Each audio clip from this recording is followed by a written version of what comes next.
Welcome to the Authority File. I'm Bill Mickey, your host and the editorial director at Choice. In this series of conversations, we'll be looking at the experience of finding, accessing, analyzing, teaching, and learning with primary sources and archival material. Joining me will be Dr. Rebecca Kreitz, a research fellow at the Center for the History of Medicine at the University of Warwick in the UK. Dr. Kreitz will be talking about how she has used archives and primary sources in her research and instruction. Also joining us is Felix Barnes, an editor at Adam Matthew Digital, which has launched a new platform called Research Methods Primary Sources, an online learning tool that helps students develop their primary source literacy. This 4-part series is brought to you in part by Adam Matthew Digital. In this episode, we talk about the ways in which Dr. Kreitz approaches her use of primary source material, how she incorporates these sources into her writing, and how the use of primary sources has changed over time.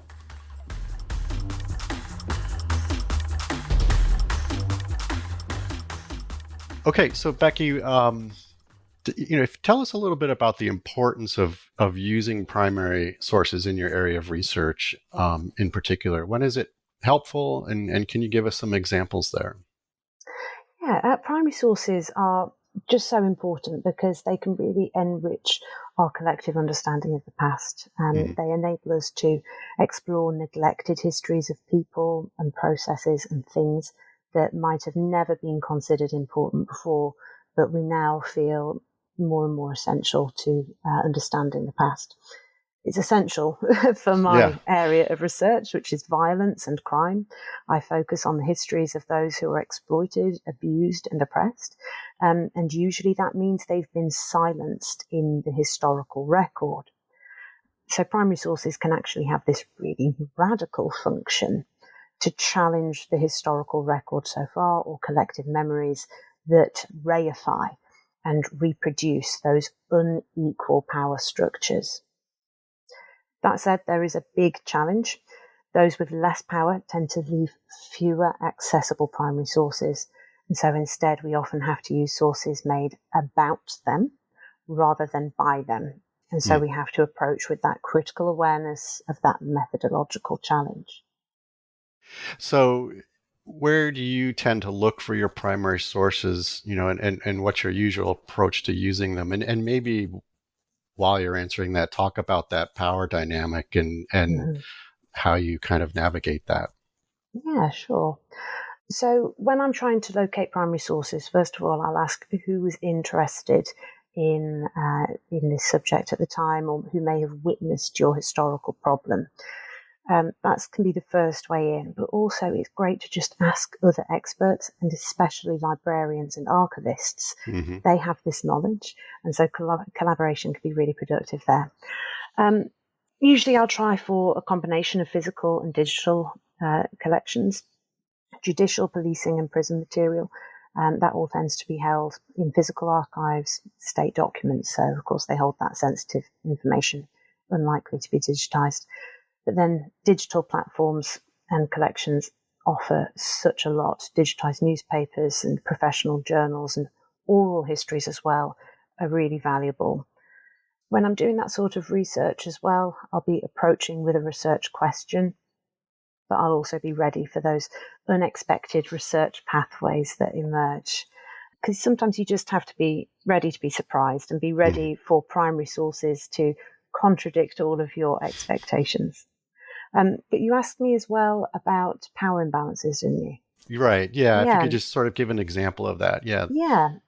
So I think perhaps the big example would be in domestic abuse murder trials is really important. So in historical judicial files on murder, you can try to understand the way that domestic abuse in the early 20th century was understood, but you have to reach the victim's experience through the evidence put forward by witnesses, by family members, by attending police officers, and so on. And that is all subject to their own cultural and social, and often in this case, domestic abuse, patriarchal values. Right. So it's not at all easy, but sometimes there are these lovely little flashes of insight. So occasionally you'll find letters by the victim that give some good perspective into their understandings of their own position.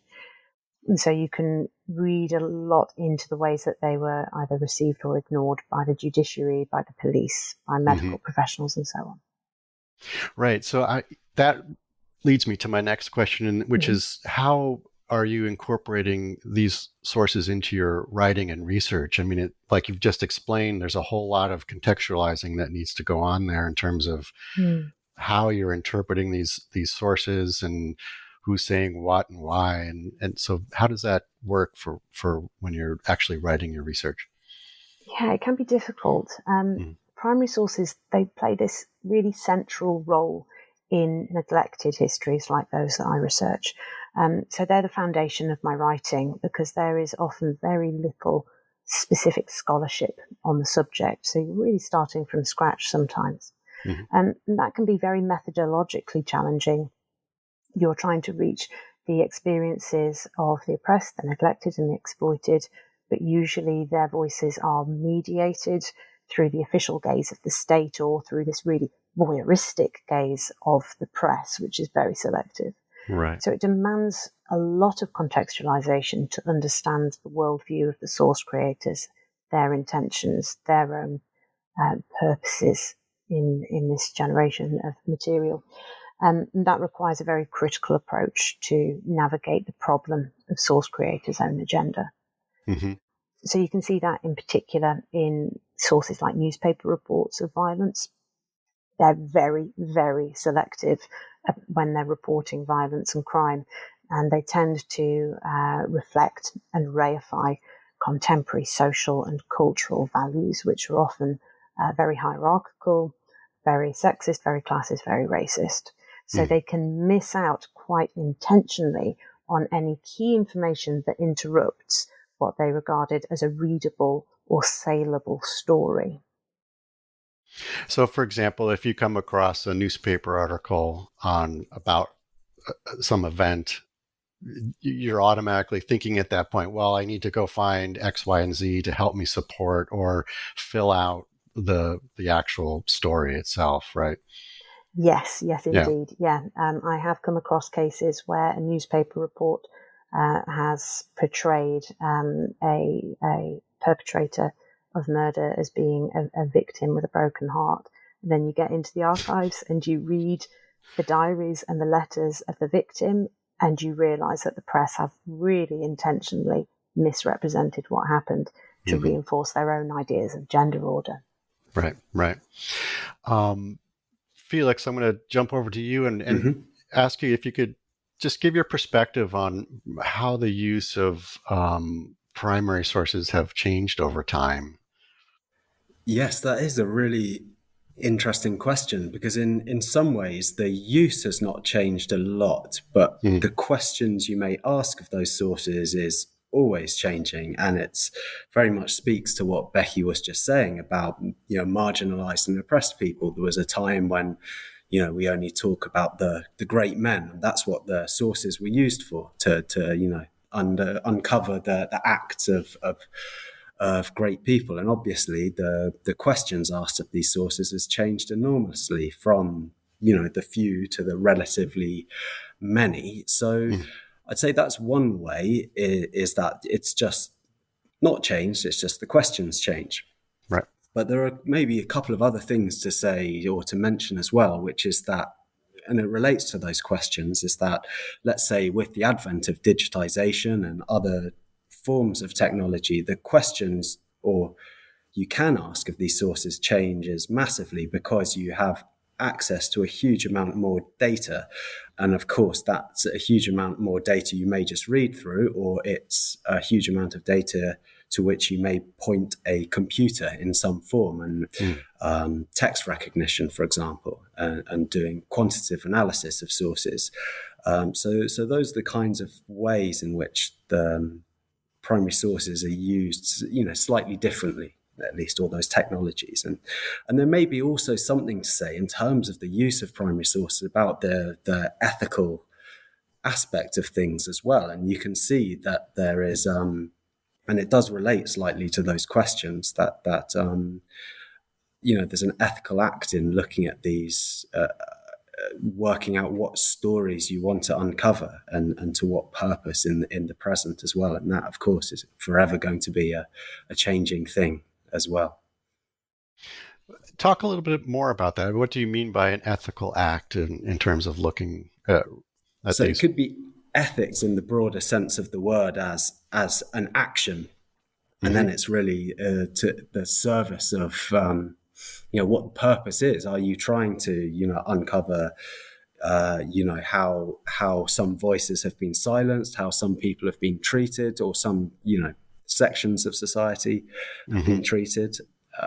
And, you can see it, here we are in Britain and, where I live in Bristol, for example, there was a famous... last summer, they pulled down the statue of the slave trader, Edward Colston. Right. And of course, there's he was also, a great benefactor of the city. So you can see there are all these maybe complicated questions about the past, and it's are you going to ask those questions or not really? So that's when you say ethics, it's in the form of your action. Got it. Okay. And Becky, what about you? I suppose you would agree with a lot of that. Yeah, certainly on the ethical point in particular. Yes, I think Felix is completely right there. Even in seemingly small points, there is an ethical problem to be negotiated. For example, when we're using a primary source generated by someone, we could perhaps think about what story they were trying to tell and whether we are trying to impose our own perspectives onto that.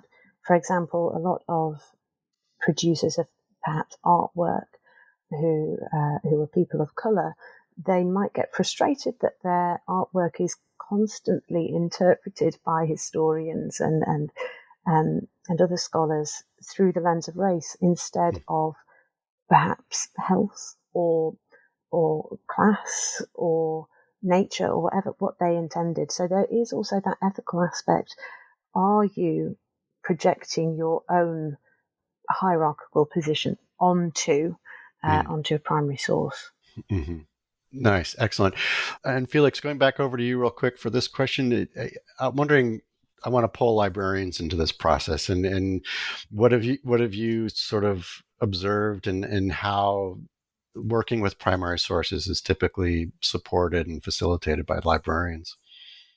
Yes, so they're obviously the experts on the materials which they look after. So they're obviously custodians of the material and they keep it safe for us, and they also know it as well better than most people. So really, in the way in which primary source use is supported and facilitated is really that. It's pointing us in the right directions of what is available. Right. And that is at the most basic level. That is the catalogue and the information which is we're able to discover and find about that material and follow. Yep. And Becky, you mentioned working with librarians earlier, so I imagine they're important partners in your work. Yes, absolutely. They just know their repositories inside out. They really are a mine of knowledge.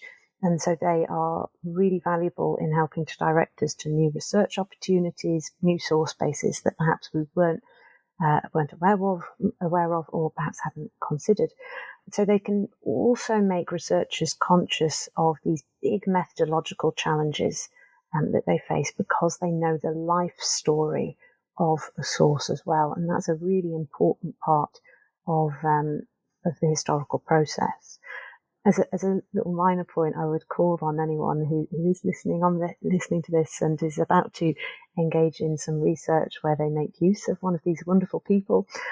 Please do share what you find with them and what you write about those sources, because often our lovely librarians and archivists don't find out what happens in the end. So please do share what you find with them. That's an excellent point. Thank you for making that.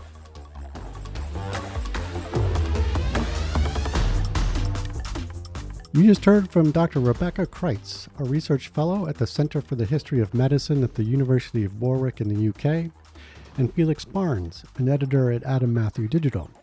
This episode is brought to you in part by Adam Matthew Digital. Join us next week as we look a little closer at Adam Matthew's new Research Methods Primary Sources platform and some examples of case studies featured in the product.